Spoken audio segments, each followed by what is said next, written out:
Selamat datang di channel Darah Biru Raja-Raja, sebuah channel yang membahas sejarah dan sisilah raja-raja di dunia. Pada video kali ini kita akan membahas tentang Raja Jacob Ponto dari Siau, penentang penjajah Belanda. Raja Jacob Ponto memerintah kerajaan Siau mulai tanggal 26 September 1850.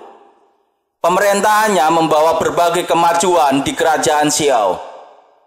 Penduduk kerajaan Siau mulai mengusahakan pengolahan buah kelapa menjadi kopra yang sangat menguntungkan dan membuat rakyat kerajaan Siau menjadi makmur. Juga penanaman pohon pala secara besar-besaran untuk produk ekspor dengan kualitas yang tidak kalah dengan pala dari Kepulauan Banda. Kopra atau kembo sebelumnya tidak dikenal oleh penduduk Siau. Menurut Ambtenaar Belanda Bernardus Christianus Antonius Jacobus van Dinter atau BCAJ van Dinter, pada tahun 1899 pengolahan kelapa menjadi kopra diperkenalkan pertama kali oleh Marten Dick van Renesse van Duivenbode atau Duivenbode, seorang pedagang besar Belanda di Ternate. Tahun 1862, Duivenbode, sang pemilik 3 kapal schooner Esther Helena, Konstantin, dan Pancalang Fernot, ini datang mengunjungi kerajaan Siau dan menunjukkan cara mengerjakan kopra kepada penduduk Siau, sehingga kopra segera menjadi populer. Sebelum waktu itu, menurut Dinter, penduduk hanya memproduksi minyak kelapa atau lana winuhu. Budidaya pala dirintis sejak tahun 1868 ketika pohon pala pertama ditanam di Siau. Jendeling Lerar atau guru jendeling Siau, Agus Growe, melakukan uji coba dengan mendatangkan beberapa bibit pohon pala dari Manado. Menurut Dinter pula, eksperimen tersebut berhasil dengan baik, sehingga budidaya pala berkembang pesat. Bahkan, produksinya lebih 2 kali lipat daripada budidaya kelapa. Namun, meskipun hasil awal baik dan memadai, baru tahun 1874, terutama atas prakarsa Manalang Dulak Kansil yang kelak menjadi raja, penduduk mulai menyadari keuntungan besar dari pembudidayaan pohon pala. Pada akhir abad ke-19, kerajaan Siau kemudian menjadi produsen pala terkemuka. Orang Cina yang berdagang di Siau membeli pala dan fuli dari penduduk kerajaan Siau, lalu mengirimnya dengan kapal ke Manado dan Singapura.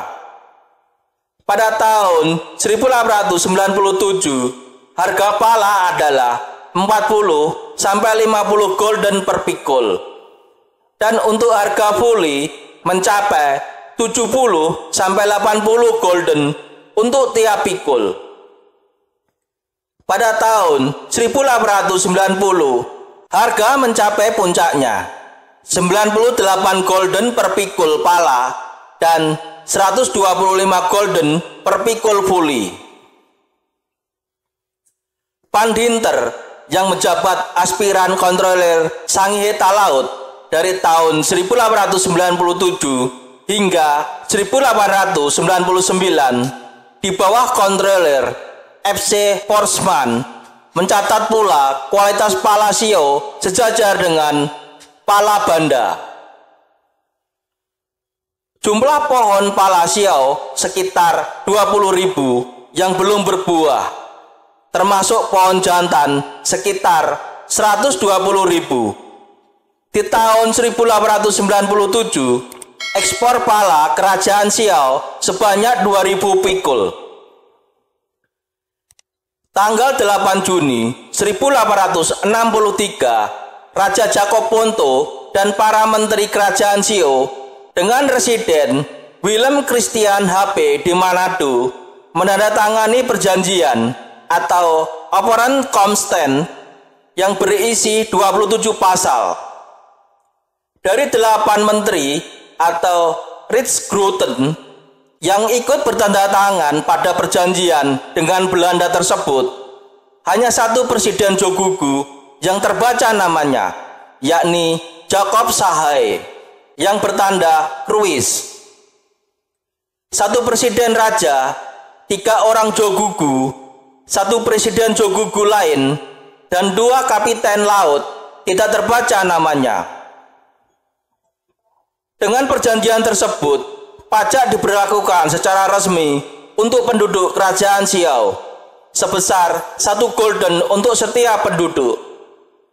Penduduk dapat menggantinya dengan hasil minyak, tripang, kakao, atau kovo, dan lain-lain. Pada tahun 1863, total pajak Sio adalah 500 gulden. 1/10 pendapatan jadi persentase raja dan menteri bubatonya. Raja mendapat jatah 2/5, presiden raja 1/5, Jogugu 1/5, presiden Jogugu 1/10, dan kapiten laut 1/10.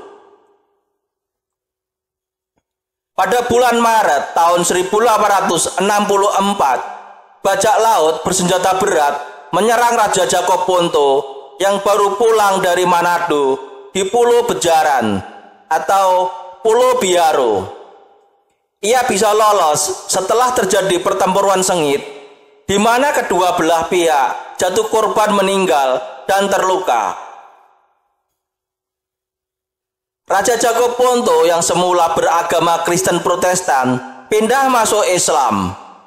Pada tahun 1867, Jendeling NZG Nicholas Philip Wilken dari Tomohon dan Johannes Albert Traugot Swart dari Sonder mengungkap penuturan dari Jogugu Bolaang Mongondo di tahun 1866.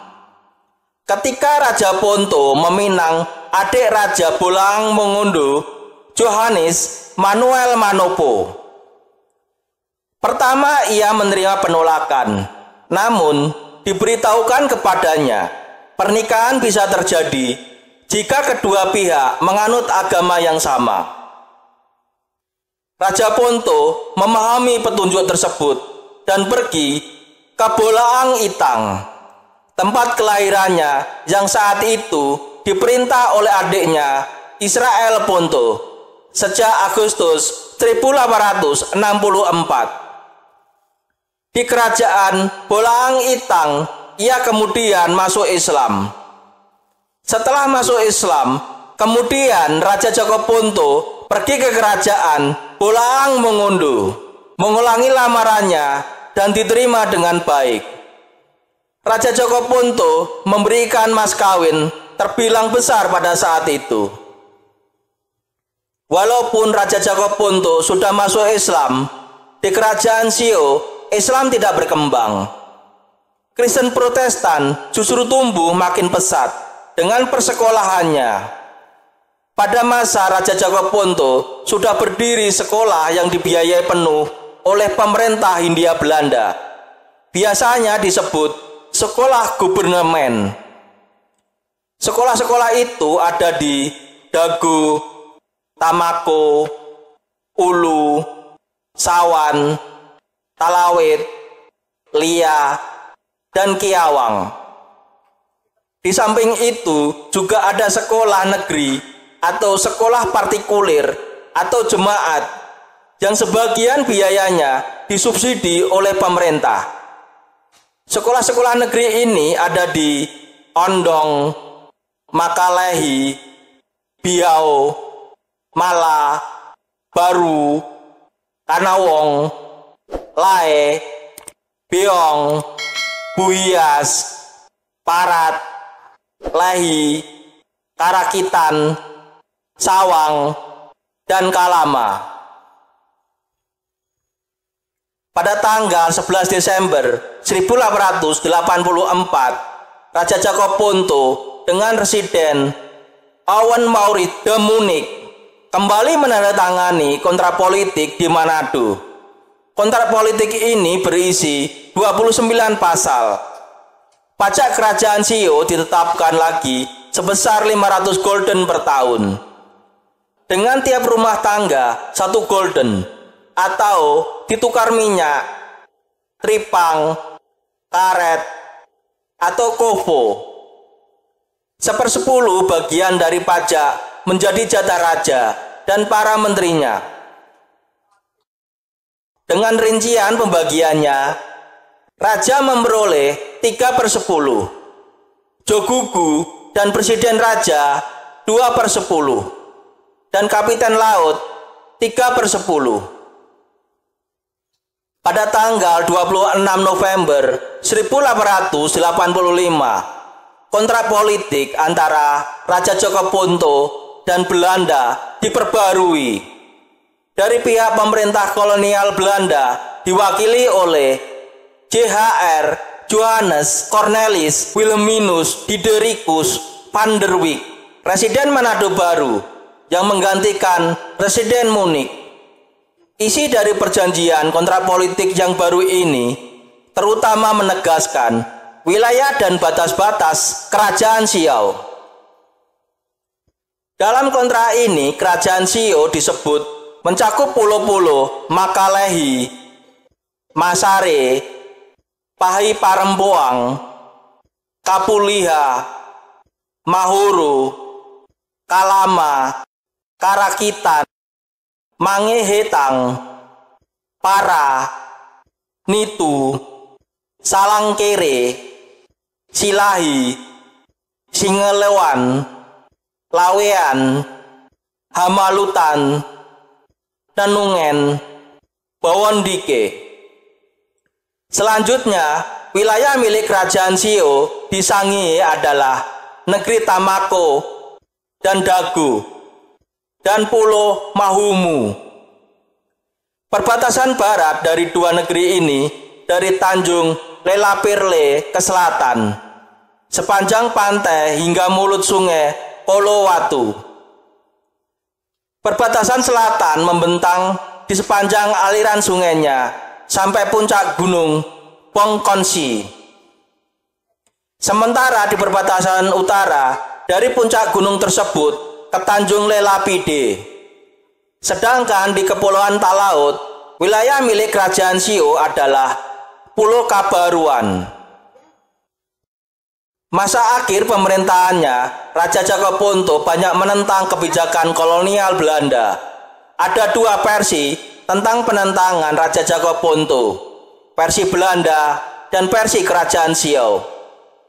Menurut versi Belanda, seperti dicatat Kolonial Verslag 1890, sejak tahun 1882, Raja Cakopunto dari kerajaan Shio secara diam-diam menentang penempatan kontrol pertama bangsa Eropa di Kepulauan Sangi Talaut.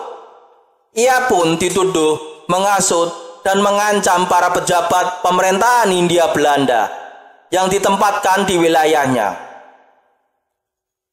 Menurut versi kerajaan Shio, Raja Cakopunto hanya mau mengibarkan bendera kerajaan Shio berwarna merah putih yang memang sejak lama sudah dipakai sebagai atribut kerajaan Shio, yaitu terhitung sejak zaman Raja Winsulangi.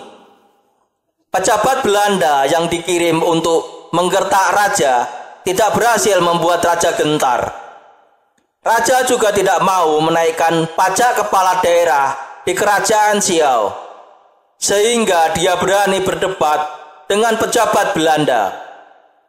Raja Cakopunto mengatakan kepada residen Belanda untuk Manado kala itu, Residen punya perintah, tetapi beta Raja Shio punya negeri dan bala rakyat. Simpanlah perintah Tuan untuk negeri Tuan. Belanda dengan siasat seperti yang dilakukan pada Pangeran Diponegoro pada tahun 1830 menipu Raja Jacob Ponto. Pada bulan Agustus 1889, Wakil Residen Manado datang ke Siau dan memintanya naik ke kapal yang sedang berlabuh di Pelabuhan Ulu, Kerajaan Siau. Belanda menyatakan ingin merundingkan hal penting dengan raja. Namun, saat di kapal, Raja Jacob Ponto malah ditawan. Residen Manado, Marinus Cornelis Emanuel Stagman, menahan Raja Jacob Ponto di Siau. Ia lalu dipindahkan ke Manado, menunggu keputusan resmi pemerintah Hindia Belanda. Keputusan tersebut segera datang. Pada bulan Oktober 1889, Gubernur Jenderal C. Pitnaker Hordik mengeluarkan keputusan kalau martabat Jacob Ponto sebagai Raja Siau dicabut karena kesalahan serta salah urus. Hubjaksa Landrat Manado Arnoldus Bernardus Kalengkongan atau AB Kalengkongan yang menjadi temannya ikut terkena imbas, diberhentikan dengan hak pensiun berdasar Beslet Gubernur Jenderal Pitnaker Hordik tanggal 15 September 1889 nomor 11. Pengaruh Raja Jacob Ponto ternyata masih besar dan Belanda menganggapnya berbahaya. Maka dengan Beslet pemerintah Hindia Belanda tertanggal 11 Februari 1890 nomor 7 beralasan demi kepentingan perdamaian dan ketentraman publik dari Manado, ia diputus dipindahkan ke Pulau Jawa. Kota Cirebon ditunjuk sebagai tempat tinggal baru. Dari Beslet tersebut, untuk sementara pemerintahan Kerajaan Siau diserahkan kepada Menteri Pertama, yaitu Presiden Raja, untuk menggantikan ketidakhadiran Raja. Karena perlakuan tidak manusiawi selama perjalanan pengasingan menggunakan kapal, menyebabkan Raja Jacob Ponto menderita sakit. Salah satunya sakit kulit. Karena sakit tersebut, Raja Jacob Ponto pun meminta dimukimkan di daerah yang mempunyai sumber mata air panas, yaitu di Sangkan Urip. Hingga akhirnya pada tanggal 3 Mei 1890, beliau ditemukan oleh warga setempat dalam keadaan sudah meninggal dunia di tempat pemandian air panas setempat. Kemudian oleh warga setempat, ia dikebumikan secara layak, sekalipun tidak diketahui asal-usulnya. Raja Jacob Ponto dimakamkan di desa Sangkan Hurip, Kecamatan Ciganda Mekar, Kabupaten Kuningan, Jawa Barat. Di kalangan masyarakat Kerajaan Siau, Raja Jacob Ponto terkenal dengan gelar Ituang Susi Rebong, yang artinya Tuan Raja di Cirebon.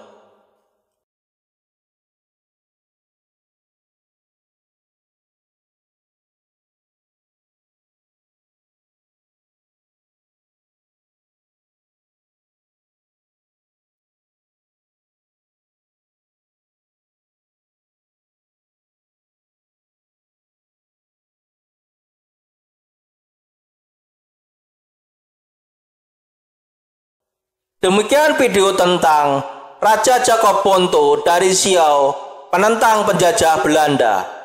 Semoga bisa menambah wawasan dan ilmu pengetahuan bagi yang menonton video ini. Sampai jumpa lagi di video berikutnya. Terima kasih.